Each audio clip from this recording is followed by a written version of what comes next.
అందరివి అప్లికేషన్స్ ఎక్కువ రిజెక్ట్ అవుతున్నాయని చెప్పి అంటున్నారు.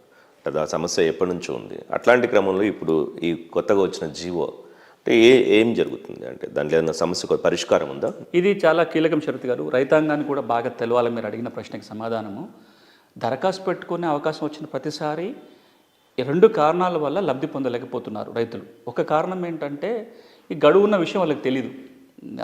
ప్రచారం పెద్దగా జరగకపోవటం వల్ల వాళ్ళకి అవగాహన లేక దరఖాస్తు పెట్టుకోవటం, అది ఒక ఎత్తు అయితే, రెండవది ఏమవుతుందంటే దరఖాస్తు పెట్టుకున్న తర్వాత కూడా చాలా కారణాలతోటి రెవెన్యూ యంత్రాంగం వాళ్ళ దరఖాస్తులు తిరస్కరిస్తున్నారు. వాళ్ళకి అడంగల్లో సాగుదారు కాలంలో పేరు రాలేదనో, లేకపోతే లోకల్ ఎంక్వైరీలు ఎవరు చెప్పలేదనో, రకరకాల కారణాలతోటి రిజెక్ట్ చేస్తున్నారు. ఈ జీవోలో ప్రభుత్వం స్పష్టంగా ఏం చేయాలో చెప్పింది, ఏం చేయకూడదో కూడా చెప్పింది. ఏం చేయాలి అంటే, మీరు ఎవరైతే కొన్నారని చెప్పి దరఖాస్తు పెట్టుకుంటారో, దరఖాస్తు పెట్టుకున్న నాటి నుంచి 90 రోజుల్లోగా దరఖాస్తుని పరిష్కరించాలి. అంటే దాన్ని యాక్సెప్ట్ చేస్తూనో రిజెక్ట్ చేస్తూనో రాతపూర్వకంగా ఉత్తర్వులు ఇవ్వాలి. అంటే కాలయాపన జరగకుండా ఉంటుంది. ఒక నిర్ణయం చెప్పారు. రెండోది ఏమన్నారంటే, ఆయన ఆ భూమి అనుభవంలో ఉన్నారు అని నిరూపించుకోవడానికి సాక్ష్యాలు ఏముండొచ్చో చెప్పారు. అలా ఏదో ఒకటి ఉన్నా చాలు. ఏమన్నారు?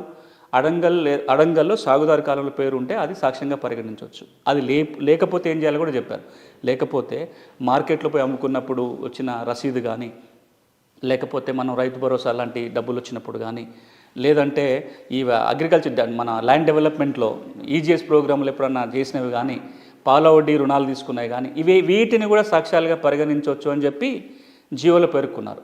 మరి ఇవి కూడా లేకపోతే, అడంగల్లో సాగుదారు కాలంలో పేరు లేదు, నేను చెప్పిన వాటిల్లో ల్యాండ్ డెవలప్మెంట్దో రుణాలు తీసుకున్నదో లేకపోతే మార్కెట్లో అమ్ముకున్న సాక్ష్యాలు కూడా లేవు. అప్పుడు ఏం చేయాలి అంటే, చుట్టుపక్కల రైతులు, ఆ భూమికి చుట్టుపక్కల రైతుల స్టేట్మెంట్ రికార్డ్ చేయాలి, గ్రామస్తుల స్టేట్మెంట్ రికార్డ్ చేయాలి అని చెప్పారు. ఆ స్టేట్మెంట్ ఆధారంగా కూడా చేయొచ్చు అని చెప్పి ఇంకో జాగ్రత్త కూడా చెప్పారు. దాంట్లో ఏమన్నారంటే, ఒకవేళ కనుక నోటీస్ ఇస్తే చుట్టుపక్కల రైతులు రాలేదనో, విలేజ్ స్టేట్మెంట్ ఇవ్వడం ముందుకు రాలేదనో రిజెక్ట్ చేయొద్దు. ఒకసారి కాకపోతే రెండోసారి అవకాశం ఇచ్చి స్థానికంగా విచారణ చేసి, విచారణ ఆధారంగా అక్కడ అనుభవంలో ఉన్నది మాట వాస్తవమై, కొన్న మాట వాస్తవం అయితే పట్టా చేయాలని చెప్పారు. కానీ ఒక మినహాయింపు ఏమి ఇచ్చారంటే, అమ్మిన వ్యక్తి కానీ ఇంకెవరికన్నా ఆ భూమి మీద హక్కులు ఉన్నాయని తగిన సాక్ష్యాధారాలతోటి కనుక అభ్యంతరం పెడితే అప్పుడు మాత్రమే దాన్ని తిరస్కరించాలి. ఎందుకు తిరస్కరించాలో వివరాలు రాయాలి తప్ప, వచ్చి నేను అమ్మిన ఆయన వస్తాడు, లేదా అమ్మిన వాళ్ళ కుటుంబం వచ్చి వాళ్ళకేదో మళ్ళీ ఆశించో ఇంకేదో మేము అమ్మలేదు అని ఉత్తగా నోటి మాట చెప్తే సరిపోదు. ఆ హక్కులు అమ్మలేదు అంటాన్ని కూడా వాళ్ళ ఆధారాలు చూపించినప్పుడు మాత్రమే తిరస్కరించాలి తప్ప, నేను అమ్మలేదన్నంత మాత్రాన తిరస్కరించకూడదు అని చెప్పి వివరాలు ఉన్నాయి. కాబట్టి ఇప్పుడున్న